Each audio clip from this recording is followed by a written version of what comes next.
Ayan na nga ang sinasabi ko.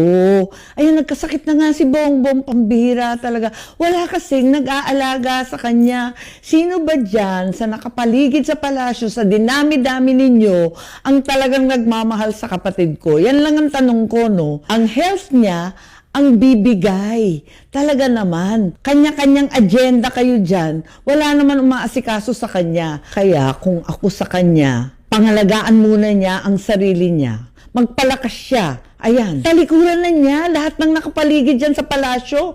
Panggulo lang yan. Wala sa kanila ang talagang nagmamahal sa kanya. At ayan, habang may sakit siya, kung ano-ano namang ginagawa nitong mga feeling presidente. Naku! Kamakailan lamang inamin ng Malacanang na dinala sa ospital si BBM dahil daw sa hindi mainam na pakiramdam.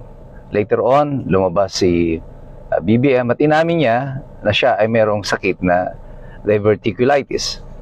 Anong implikasyon ng karamdaman ito ng Pangulo sa pangkalahatang larawan ng politika sa Pilipinas? Ito po muli si Attorney Mike Operario at pag-usapan natin yan sa araw na ito. Sabi ni Attorney Guanzon, overdose daw ito. Sabi ng Malacanang, diverticulitis. Sabi ni Claire Castro, walang dapat ikabahala at the President is back doing his job. Ano nga ba ang totoo? Well, ano man ang tunay na karamdaman ng Pangulo, ang mahalaga nito ay ang kanilang pag-amin na siya ay na-ospital. Ang kanyang sinasabi, kung totoo ito na ang sakit niya ay diverticulitis, hindi po ito normal na karamdaman na parang sinasabi ni Claire Castro na dahil sa sobrang sipag ng Presidente, ay nagkaroon siya nito. Ang stress po ay hindi nagiging sanhi ng diverticulitis. Ito ay isang sakit na kung saan nagkakaroon ng pamamaga o nagkakaroon ng mga bukol ang iyong bituka at nagiging mahirap sa iyo ang pagdumi. Ito po yung discomfort na sinasabi ni Claire Castro.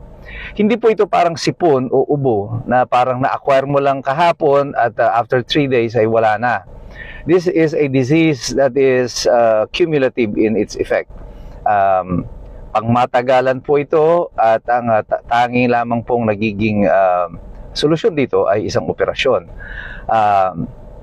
Marami pong mga factors kung bakit ito ay nagkakaroon ng isang tao. Hindi po kasama dyan ang stress. But well, generally, lahat naman po ng klase ng disease na meron tayo ay pwede mong i-relate sa stress over time. But hindi po stress ang direct result, ang direct na dahilan po nito.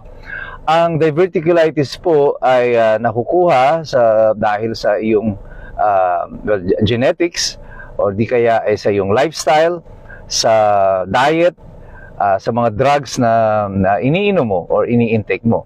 Kaya po kadalasan ng mga nagkakaroon ng sakit nito ay marami sa kanila ay mga atleta. Isa sa pinakasikat na atleta na nagkaroon nito ay si Brock Lesnar ng WWE at later on sumali sa UFC.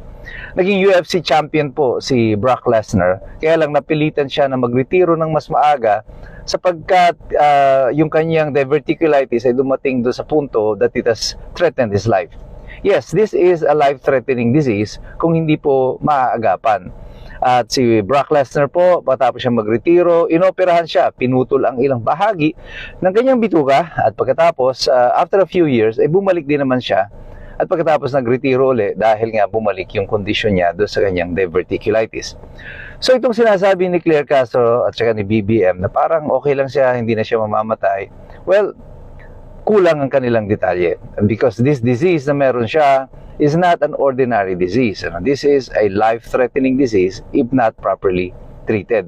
Ano nga ba ang tamang kondisyon niya? Nagsasabi ba sila ng totoo sa taong bayan kung ano ang meron siya?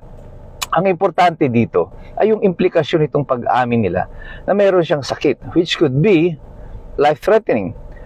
Well, ang effect po nito ay lalong hihina ang liderato ni BBM sa maraming kadahilanan. Una, dahil sa huling mga survey, kitang-kita na patuloy ang pagsadsad ng popularidad ng Pangulo. Ang kanyang approval rating, trust rating, at overall performance rating ay lahat ay bagsak. It's in the negative. Ibig sabihin, mas maraming mga Pilipino ang ayaw na sa kanya. The popular base of the President is already gone. Maraming Pilipino, kitang-kita nyo naman, even his public appearances. halos ayaw siyang lapitan o hawakan ng mga taong nasa kanyang paligid. Dahil dito, yung kanyang political stock ay na dapat nagmumula lamang doon sa mga taong naniniwala sa kanya, ay wala na, is virtually gone and watered away. Ngayon, kung ako yung kandidato na i-endorso ni BBM, matatakot ako. Kasi baka ang pag-endorso ni BBM ay magiging kiss of death. Ito ang dahilan kung bakit ang administrasyon wala pa po silang mapisil na magiging successor niya. Sapagkat tila walang mga politiko ang nais na magmana ng legasiya na iiwan ni BBM. At kung sila ang i-endorse ni BBM, mas malamang matalo pa sila. Ganyan-ganyan nangyari dito sa mga senador ng administrasyon. Dahil sa mga endorsement ni BBM, ay lalo pang nagkatalo. At yung iba nga noon, nasa gitna ng kampanya, parang gusto na nga daw na huwag nang palabasin si BBM sa kanilang mga kampanya. At tama naman po sila. Ikalawa na dahilan ng kanyang paghina ay itong kanyang physical na kondisyon. Kung ang kanyang mga kapanalig ngayon ay naniniwala na si BBM ay may malubhang karamdaman, which is life-threatening, they know that their position is also threatened. Kasi pag namatay si BBM, o mawala siya, o mapilit siya mag-resign dahil sa kanyang karamdaman, si Sara Duterte ang papalit.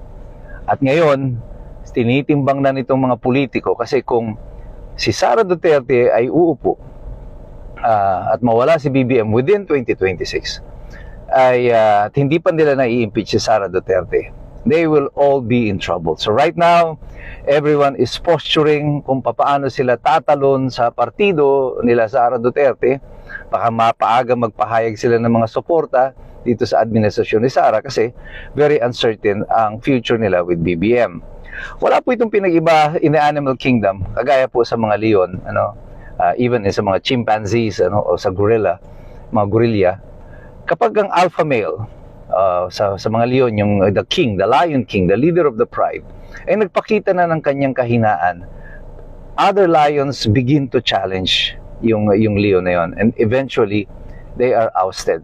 So the alliances in the pride or in the group also changes yung dynamics na yan. At wala pong pinag-iba yan sa politika natin sa Pilipinas. Ang alliances po ngayon, with this uncertainty in the administration, it is now changing. It is moving. It is shifting. And another thing that we must consider here is history. Sabi ko sa inyo noon, tila parang inuulit ang kasaysayan. Alam niyo, nung bago bumaba si Ferdinand Marcos noong 1986, umuugong na noon ang balita na mayroon siyang karamdaman. At para patunayan na wala siyang sakit, ang ginawa noon ni Ferdinand Marcos, yung tatay ni Bongbong, ay naghubad siya in camera, pinakita yung kanyang katawan, nagfe-flex. Very weird ang itsura, hanapin niyo yan, makikita niyo yan sa YouTube. Nagfe-flex siya kahit matanda na siya. At tila ba nagsa-shadow boxing pa. This is all intended to prove na wala siyang sakit. But when he was ousted in 1986, nakita nila sa loob ng Malacanang mayroong sariling dialysis machine, si Ferdinand Marcos. At ang malinaw noon, itinago niya talaga yung kanyang karamdaman. And hindi po malayo ngayon na pati ang administrasyon ni Bongbong Marcos ay tinatago din ng kanyang totoong karamdaman. History repeating itself. Parehong-pareho, 40 years apart. Today, when Marcos was ousted, he was 68 years old. Today, Bongbong is also 68, turning 68 years old. So, anong meron sa history natin? Inuulit nga ba ito? Ako, noon pa sinasabi ko na sa inyo, yung paghina ni Bongbong Marcos since 2025 that he has become a lame duck president after the senatorial election now continues. Naramdaman niya na yan. Pagkatapos ng senatorial election, nag-umpisa yung investigasyon sa flood control, nag-alisan niya ang mga kasamahan. Ang kanyang hanay hindi dumadami, kundi nababawasan. And things are not going well for this administration. Kanya po tayong lahat, patuloy tayong nagmamatsyag, patuloy tayong nagbabasa, patuloy tayong nag-aaral. Hindi na tayo maloloko ng administrasyon na ito.